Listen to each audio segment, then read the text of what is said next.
Well, today, everybody, as we close out this chapter, we're going to take a look at probably one of the most influential aspects of training and development, and that's resources, electronic resources.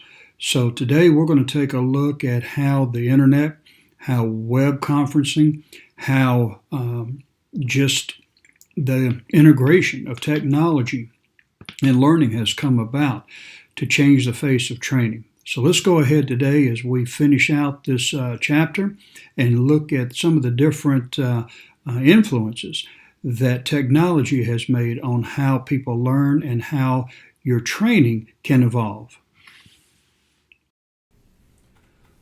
Welcome back. Today we are going to finish up training human resources as we take a look at the newest dimension of training, and that's through electronic media.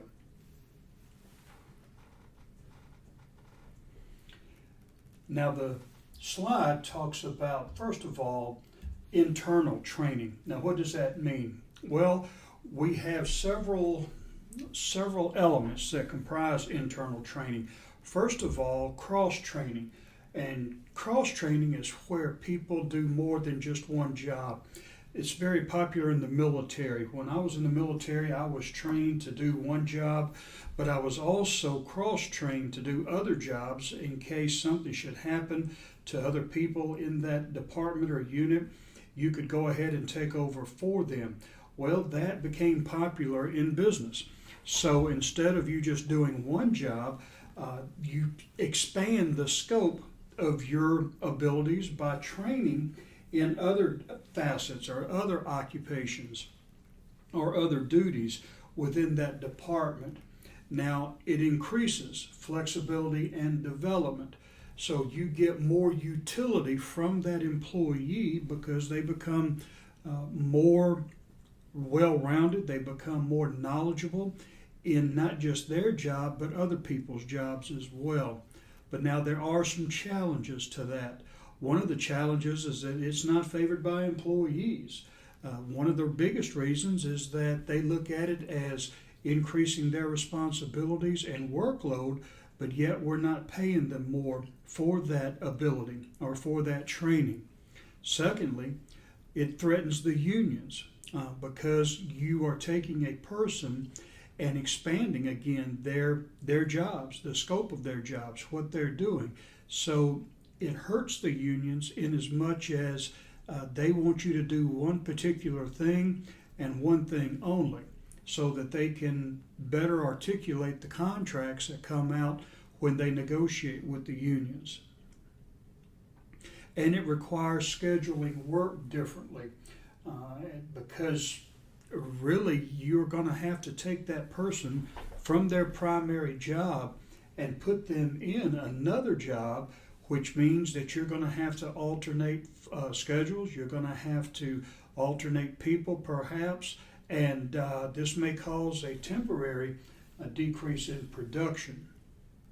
Now that's one of the main resources or one of the main choices that we use when it comes to internal training. Now we've talked about on-the-job training and those avenues as well, but let's talk now about external training. Now, external training is really outsourcing your training, letting a vendor do the training for your department. It does have its advantages.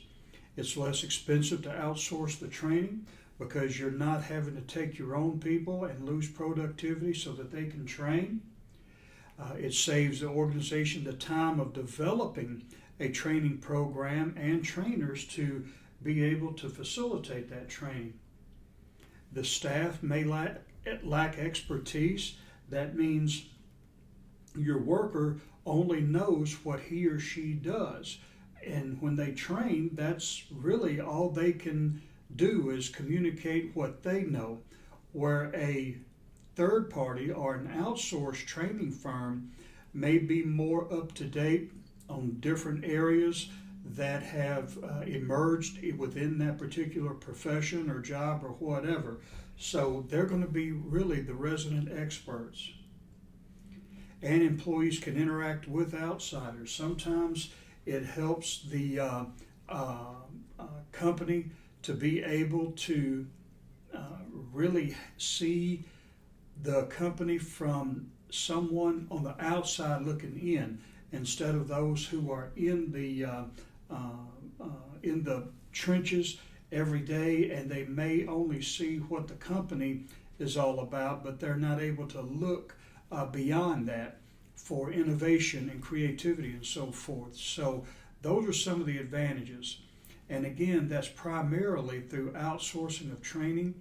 You have government supported job training, which is kind of like a vocational rehabilitation type thing and a vocational program. There is a facility here in Memphis called Job Corps, where they train young people for a job. They're people who are economically depressed, people who are really like minorities, or people who are struggling with maybe requisite requirements to go to work to learn basic skills. So Job Corps would be an example of that. Educational assistance programs, and that's pretty much anything that will help you get through school. They're not really, well, you can probably look at it as scholarships and so forth, but there are all types of educational assistance programs out there. Job Corps would be one, and there are other types of government and non-government entities can help you get through school as well, or get through your training. You have the combination training approaches, and what we see here is the school to work transition. Now, when I was in school, they called it vocational training, or VOTEC, vocational technical training. And you learned a trade. You didn't prepare to go to college.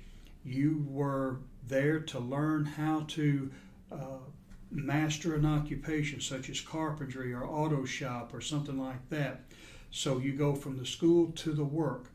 Apprenticeship training, and apprentices, I don't hear a whole lot about them here in the environment today, but an apprentice would go under the supervision of a master, let's say craftsman, and they would learn their trade through those professionals. Electrical apprentices, construction apprentices. These are people who are learning, but they're getting paid as they go along. Interns are people who voluntarily come to learn that position. My wife, for instance, is going to school as a court reporter, and there's a period of time where she'll have to serve as an intern, where she'll go in the courtrooms or the government buildings, and she'll do, under the supervision of a professional court reporter, under their supervision, she'll be a court reporter or do that work and whatever else they need her to do. Now, e-learning. E-learning probably has contributed more to the revolution of not just business but education as a whole. Today, an education and training opportunities are easier than they've ever been before because of the access that we have to education through e-learning. And e-learning is the use of web-based technology to conduct training online. And you have the methods of e-learning, which is massive open enrollment online courses. These are distance learning type of platforms, which will let you sign on and off at your will. You also have simulations, which reproduce parts of the real world so they can be experienced, manipulated, and learning can occur. When I was at the University of Memphis, I was getting my doctorate in education, and one of the classes that I took was college administration. And the whole course consisted of a sim game, and the game was e-university. And what you had to do, you were the dean of that college, and you had to make decisions like a dean would, or the president of the college. And from your sports program to your marketing program to your academic programs and so forth. Every decision that you made had a impact on the overall performance of that university. And each week you would be measured on how effective you were as a president in making those decisions. But it's kind of like a sim game that puts you in that environment, and as you made decisions, the computer would give you the results and so forth. It was a neat type of platform of training, and it was unique, and it got everybody's attention. And we do see games here. They entertain and engage. So using these types of methods can really expand and exploit, especially the learning habits of younger people and even older people who become adept at e-learning and so forth. And that's the wave of the future. Now, M-learning is using mobile technology to conduct training. I'm not sure if they still do it or not, but FedEx had a training program called FedXU. And what you could do, if you were a FedEx employee, you could log on to FedXU, and it had all types of courses, professional development courses that you could enroll in. And instead of going to a classroom, you could learn everything online through mobile technology or your computer or whatever. And that was very effective. But you didn't necessarily just have to take professional courses. They had what's called CEUs, which is really, they're not degree classes where you can get a degree through it, but they're adult classes that you can take to better yourself, such as photography. There was a whole course, a series of courses on photography. So you could go through those and you could earn credit units for that training, but it didn't go towards a degree, but it did help you develop more fully as an individual. Blended learning, it's also called hybrid courses, where you combine traditional classroom instruction with the internet. You would meet maybe once a week, and I do this for several colleges where I work, and the course would consist of maybe one night of classroom training, and then the rest of the week we got online and we interacted through the web. So that's blended learning, and it kind of gives you the best of both worlds. So blended learning, M-learning, e-learning, all of these things are designed to be able to make education and training more accessible and more convenient. Now, Figure 812 just gives you the pros and cons of technology-supported training. It is self-paced, it's automated. The cons, you may not be familiar with the software or whatever.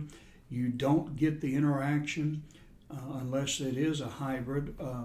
You don't get the interaction that you would have in a traditional classroom setting. And some people, especially the younger groups, really it's not a big deal. Older people like me are used to sitting in a room and interacting at the moment in real time with professors. But these are some of the pros and cons of that type of format. So just take a look at it, and you may prefer, one over the other. And we may discuss that here in the next week or two about how you like to learn. Now, when it comes to evaluation, there are different levels. You have reaction, and that's evaluated by conducting interviews or administering questionnaires. You're reacting to the responses that you get. Typically, this is done through what's called a educational needs analysis, where you will ask questions of the employees and they will respond, and from their responses you can develop training that is specifically patterned towards their responses. Learning, and that's measuring how well trainees have learned facts and ideas and concepts and so forth. So you're looking at what they were able to take in as a result of your training or education. Behaviors, can you transfer that education to the workplace? And if so, how effectively did that transfer become? Are they adept now at their job, or was the training lacking in its ability to prepare the person for that job, or whatever? And then results, and that's taking a look at the effect of training on organizational objectives. Did this training help the employees meet the organization's effectiveness and so forth, their goals and all of that? And that way you can tell whether or not you need to keep it or scrap it or modify it or whatever. Now, using metrics, you have the cost-benefit analysis. And here you compare the cost and benefits associated with the training. You have a return on investment, and really what you're looking at for what we have put into this training program, do we have a good return on that investment? And then you have benchmarking. Benchmarking is simply taking what other people are doing, that could be another industry or another company, and matching it to your own objectives and behaviors. You're really taking what other people are doing and taking it on yourself, copying other people's methodology. Now, in business, that will get you praise. If you benchmark in college, that will fail you because it means you're copying off of someone else. But in business, that's encouraged. Education, not so much. And then finally today, we're going to look at internal evaluations of training. You have the post measure, which after the work is done or after the training is over with, you want to measure the results. Pre-post measure. Now you have a pre-post measure. That means you're measuring the person's knowledge before the training, and then you compare it with a post measure assessment. So you're measuring them before the training and measuring them after the training and see if there's any difference. And then finally you have pre-post measure with control group. That means you take a person or a group and you provide the training, you assess them before the training, you assess them after the training, and then you compare it with the control group who has no training at all and see if there's a difference between the control group and the ones who went through the training. But these are all ways that HR uses to be able to assess the quality and the effectiveness of training. And it would do you well to be able to take that on and to utilize it in such a way as to whatever training you use, you do it effectively. You do it in a way that's going to be most efficient.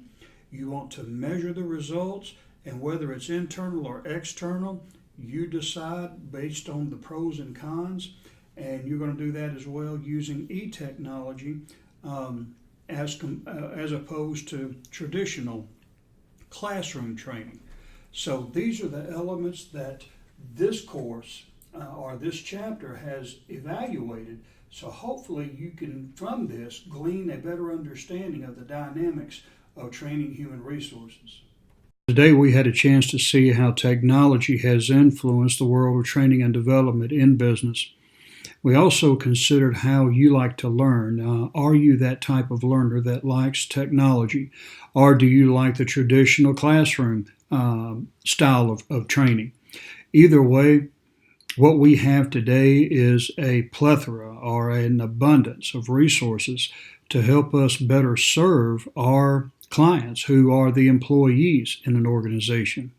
So I hope you take advantage now that you know the different options that you have out there to use when you're training, and that you'll use it not only to further develop the employee, but to be a better and more efficient steward of that organization.